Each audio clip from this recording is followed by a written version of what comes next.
This promises to be India's answer to reducing dependence on imported lithium-ion cells. These are batteries that power electric vehicles. It's bold, it's ambitious, and it has its fair share of naysayers who question whether Ola can pull it off. In fact, we have the man himself, Bhavish. Thank you so much for joining Tamanna, us. thank you so much for coming here. It's not that far from Bangalore.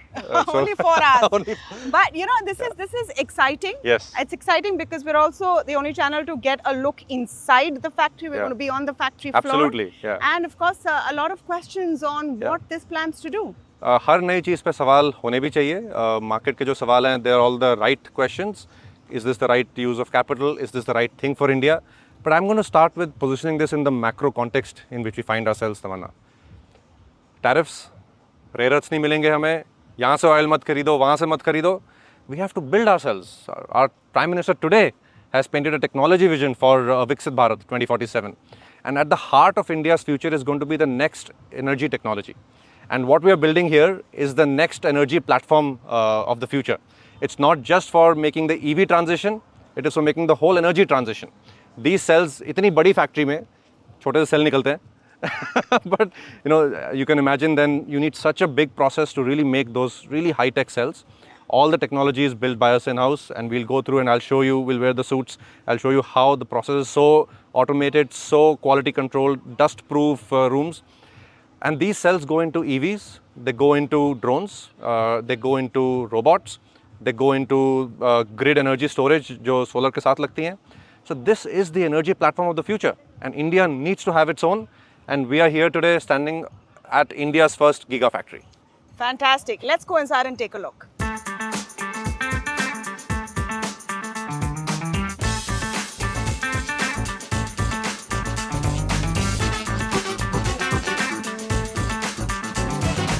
So you can see here, this is the full scale model of this whole site. And this vision that you see here is going to be 100 gigawatt hour. Just to contextualize that, today the world produces about 1500 gigawatt hour. Almost 80-90% of that is in China. So this site alone eventually will be 100 gigawatt hour. What are we starting with right now? So what we are starting with is this first block you see here. No, in terms of 100 gigawatt, 5. We're starting with 5. What you see today is 5, and the same building will scale up to 20, and then the 20 will scale up to 100. Okay. Yeah. Okay. So how long has it taken to build the entire facility? The facility took about a year, and then we put all the machines in. So for the last 1 year or 1.5 years, we've actually been fine-tuning our process. And the process goes through a lot of steps, and it's highly complex each step. And छोटा cell बनाने के लिए इतने सारे step लगते हैं. Yeah, of course. Of course. You know, the question is that why has India not been able to, when you started very Yes. well, because you talked about the importance of this Yes. in terms of tariffs, in terms of Atmanirbharta. The question is, why have we not been able to do it hence, thus far? What really is the problem? See, for India to make a big leap into this, we made a big leap into renewable generation. Yes. With solar, with wind, etc. Yes. The next phase of renewable is equally, if not more important, which is storage. And storage is more technology intensive, R&D intensive. And in general in India, we've taken the leap on manufacturing, but we're still early in the leap on R&D. Agreed. So that's why what you see here, a lot of it is, and you can see here, the lines are producing, the cells are coming out. Right, so these are the finished cells, and when I'll take you inside, so we'll see actually किस तरह से वो material से cell बनता है इस पूरे line में. So it's very R&D intensive. All the technology we had to create in-house. So it took us also 4 or 5 years. You know, this is interesting you say that, because this is being seen as a good thing and as a bad thing. The negative in it, I'll talk about first, is the question that is coming, that since you're not doing this with any large partner that is established globally, Yes. will you be able to manage the efficiencies that Yes. others do have in this space? Yes. Well, we've been at it for 5 years now. When Ola Electric started 5 years ago, we started with our cell R&D. So we've also improved our processes, improved our engineering to a level where our efficiencies are at the same level on global benchmarks. Our scale is lower than global benchmarks, but our technology and our process efficiencies are at the same level. So as our scale improves, our cost of manufacturing will also be equal to global benchmarks. And also for us, this is not a 1 year, 2 year vision. it's a long-term vision. As we keep increasing scale, India is going to be a large consumer of these cells. Yeah. We ourselves, as the leading EV company, but also across EV energy storage, बहुत cell लगने वाले हैं. So we will need the whole capacity, and that will provide us the impetus for scale. Here's where all the magic happens, and of course there are various segments of it. So the idea of a modern day factory is few people and a lot of machines. And I think one interesting thing over here is that it's led to a large part by women running the shop floor. Almost 99% it's women. So I would say it's all women factory. Even our automotive factory is an all women factory. That was a conscious decision? Yes, very conscious decision, because in India, one of the reasons our workforce has lagged behind is because women participation is low. And it's not because the women can't do it. It's because there's a little bit of mindset in the industrial communities that are women good enough for the industrial work. And our factory has been, automotive factory has been working so smoothly for 4 years now. So we've scaled that up into the Gigafactory, and the women are doing such good technical work. And if I can say this on camera, Tamanna, women are better than men at this work. You can say it on camera, off camera. I think it's true. They're more disciplined. They don't take random breaks, and they're more dexterous with their hands. Women are better hires than men. I hope I don't get into trouble for this. No, I don't think you will. Okay, so now of course we have to wear protective gear, right? When we're getting in. Because I'll tell you why we have to wear protective gear. This process of making the cell is extremely sensitive to moisture, to dust, and to any environmental impurities. So we have to cover our skins because our skins release moisture. Okay. So sweat, right? So we have to cover ourselves in these suits so that the ambient temperature inside remains at a very controlled level. Cell manufacturing is second only to semiconductor in terms of complexity. Semiconductor, you will see similar suits and similar clean rooms. So just like that for cell manufacturing. Okay, let's go.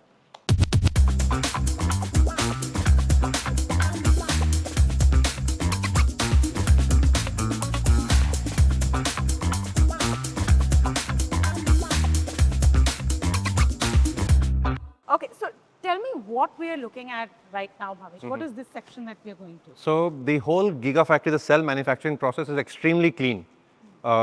Humidity control, dust control, other impurity controls, very high degree because the cell is at a micron level. Which is why we've had to wear all of this gear. Sar ke upar, pair ke upar, sab jagah we have to wear all this because we can't let moisture from our skin go into it. Now we are entering into the assembly process. Okay. Yeah, so we'll enter into this cleaning room. Oh. Yeah. And we have to wait here? We'll have to wait here. Wind will blow. Yeah. So this is for whatever, if we have some impurities, they'll go onto the sticky carpet. Wow. This is quite an experience. Okay, so this is what we call this is where the magic happens. This is the assembly process. Okay. So there is another much more, a very more tightly controlled process behind this, which is called the electrode process, where we get the powder from outside, put it into a mixer, and out comes a roll, which roll we see over there. So let me show it to you. Okay. Yeah, so what this process gets as an input is these rolls. So this is the anode, and this is the cathode. Okay. Right? So this is safe to touch? Yeah, you can. That's why you have the gloves on. Yeah. Okay. Yeah. So ये anode खराब हो जाएगा. We'll. No, it's okay. Don't worry. Minor thing. But so these are heavy. So these are wound very tightly. This thing you see is the material. Yeah. Anode, cathode, which goes into these big machines over here, fully automated. Right. And you can see we put the anode roll, put the cathode roll, and then it winds. It's called a winder. It winds it into this jelly roll. Okay. So it's called a jelly because it's supposed to be soft like a jelly, but it's not because you have to wind it very tight. Obviously. But it looks like a jelly. So this is this actually my thumbprint actually went in. Yeah. Because it is. Yeah. It's got that kind. So what will happen downstream is all these things will get actually compressed, firmed up. So you'll press it like this to firm it up. Okay. Yeah. So this is the entire Gigafactory. If you want to understand what comes out of it, it is this size. It's this size, which is the cell. This is still not the cell. It'll go into a container, which will then have electrolyte inside it. Okay. Yeah. So this is the output of this step. Okay. So you take this inside, 2 of these, and you output this. Okay. Yeah. Got it.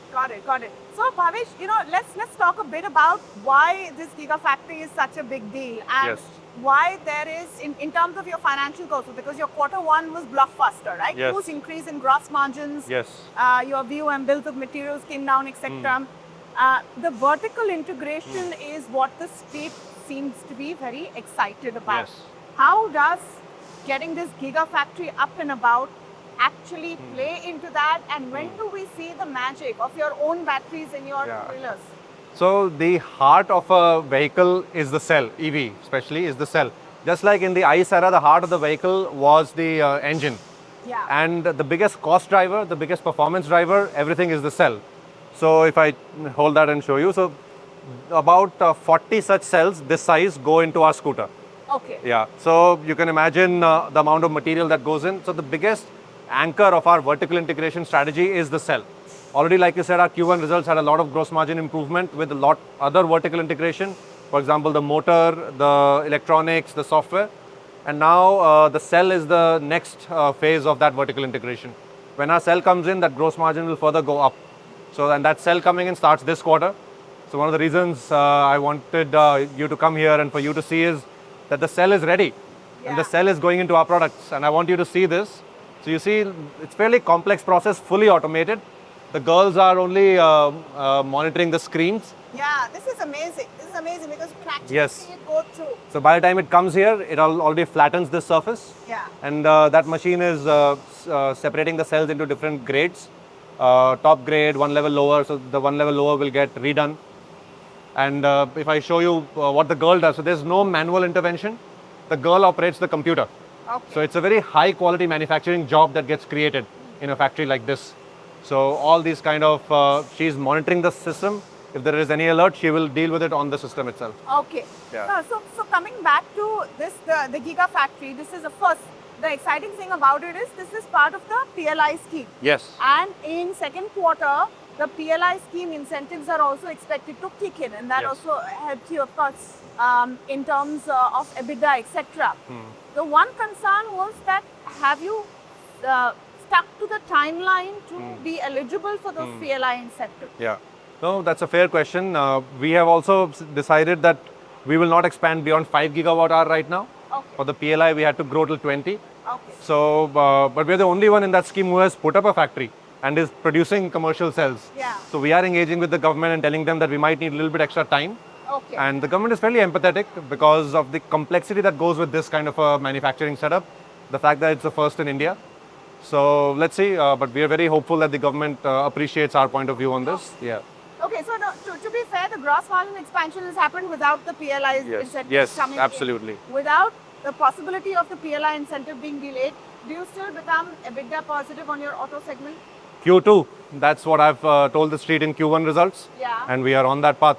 Yeah? Yes. Okay. What is demand looking like? I know we're selling a Gigafactory, but you sell bikes, so have this vantage point of seeing what demand is looking like. Yes. And there's an unclear story there. One side of the speech, some companies say consumption is picking up, others say they're not. Yeah. What is that looking like for you? See, I think the EV story, penetration story, where it is still very early. So there's a lot of headroom to grow the EV penetration story. Yeah. We have a scooter portfolio where we have a very strong position. Like I was mentioning, we have sold almost 1 million scooters. The next player has only sold less than 6 lakh vehicles. So we have a very large scooter franchise in EVs. Yeah. Scooter penetration is now almost 20% in EVs. The next phase is motorbikes, and our motorbike story is picking up. We are being gradual. We started from South India, launched about 200 stores with our bikes. This month and next month, we will scale it up to all our stores. So the Roadster X and X Plus consumers have given us 2 thumbs up. So it's looking very exciting, and you will start seeing very good numbers as we ladder up into festive. Okay. So, you know, the festive push, apart from the great numbers coming in, what do you think your market share is going to look like? Because your market, Mark, you were up here. Yes. You were the guys who dominated the market. Yes. So 50% plus. Yes. Then all the big boys woke up and "Arey, EV to humko bhi bahar hai." So Then they've come in and your market share now has improved back. I think now it's rising again. 20%. 20% is where it is. Yeah, right now. Where do you see it going? See, you mentioned the trajectory well. We were about 35 to 40%, before our IPO 1 year ago. Yeah. And since then, other incumbents have come in with more scale and more products. And our market share has gone down to the high teens and now it's inching back up. What I see is, what work we did over the last 2 years, other OEMs are doing now, which is build some products, scale up distribution, get some consumer mindshare. But we've gone to the next game already. The next game is actually to make money with EVs. To make money, you need the vertical integration, you need the technology development, you need the product portfolio. So Ola Electric's core strategic pillars, which are 3, vertical integration in manufacturing, our own technology development across the stack, be it cell, software, electronics, and company controlled front-end distribution. These 3 are helping us grow both profitably and inch back market share. So now, as you see over the next few months, and especially as we ladder into festive, we aim to claw back market share, and we also aim to have a steady state market share of about 25 to 30% in the two-wheeler EV segment.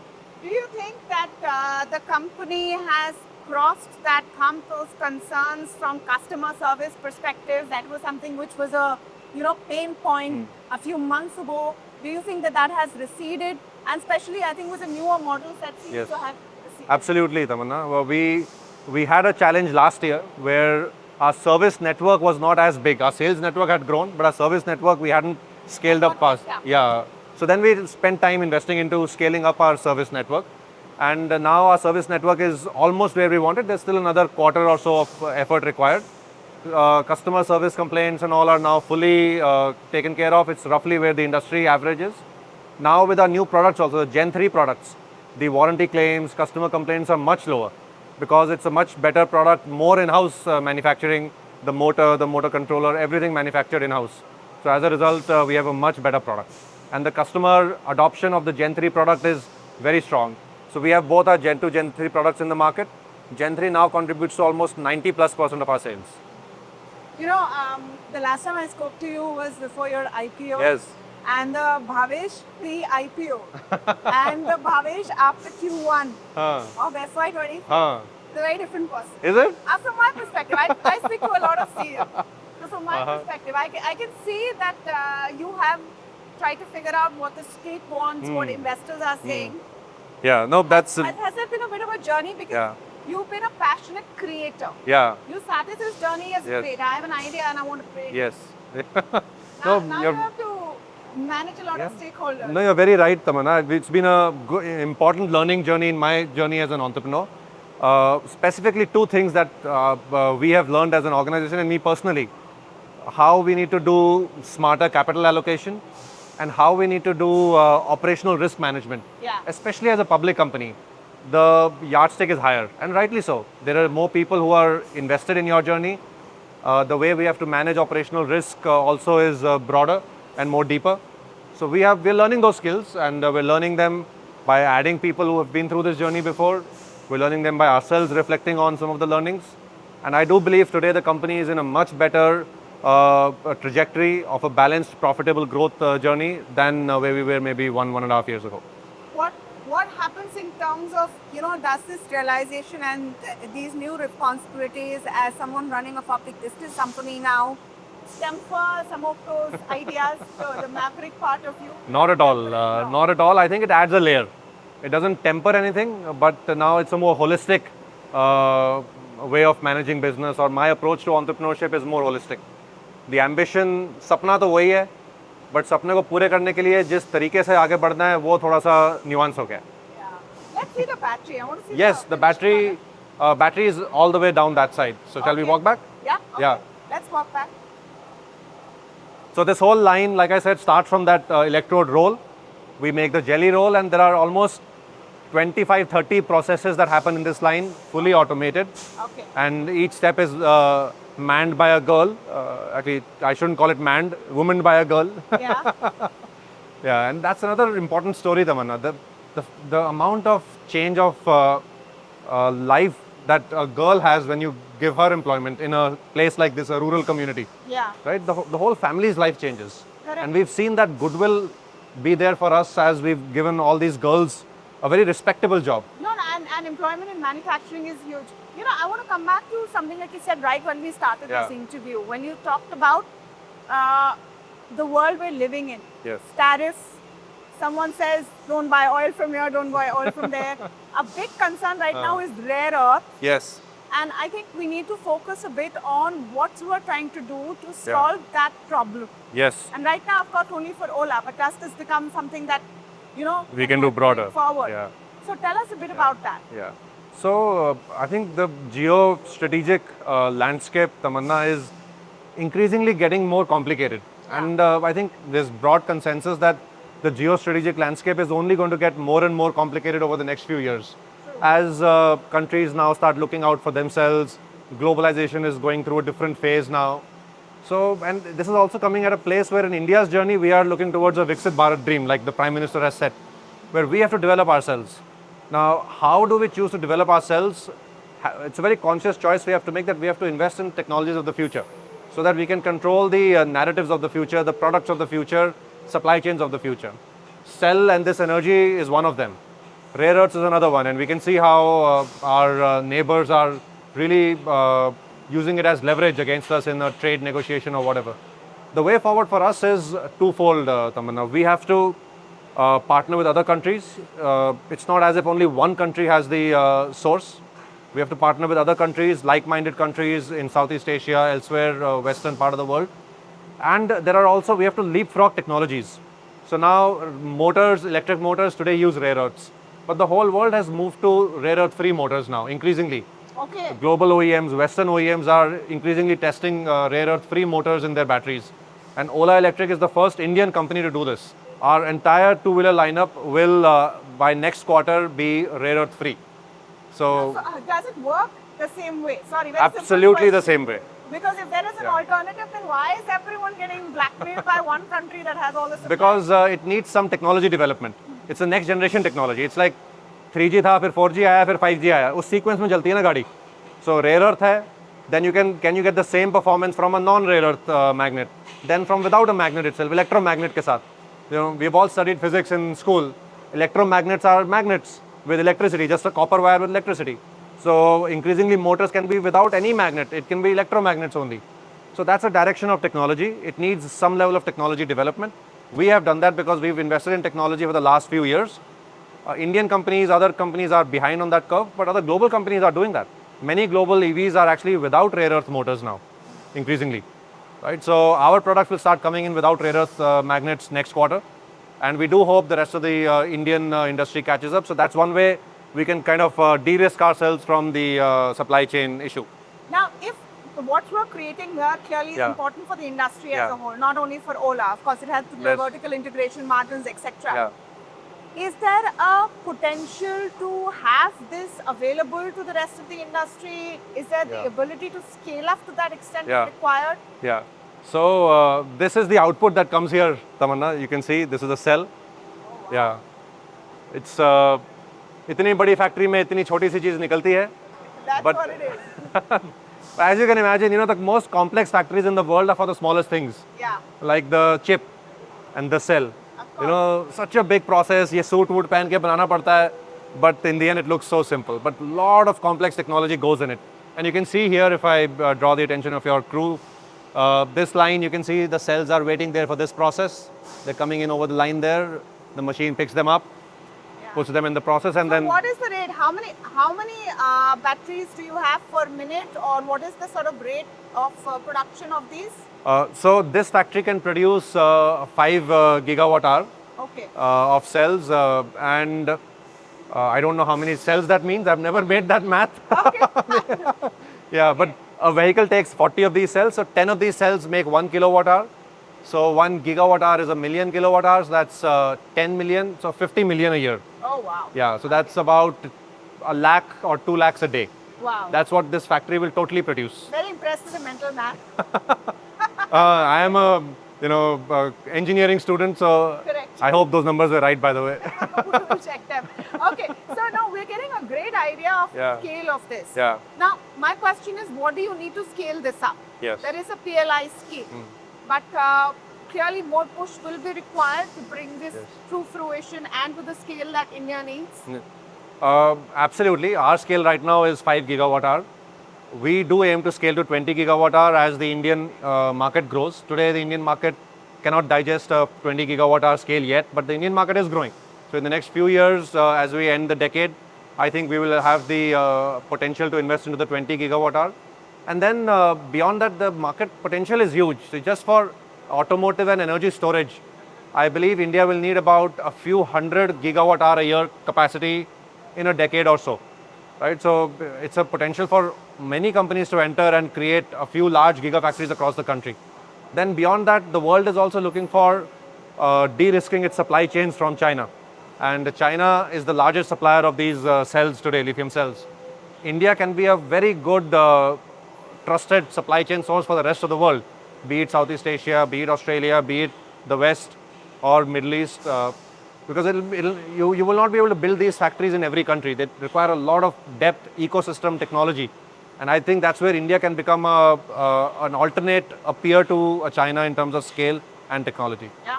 So this is it, folks.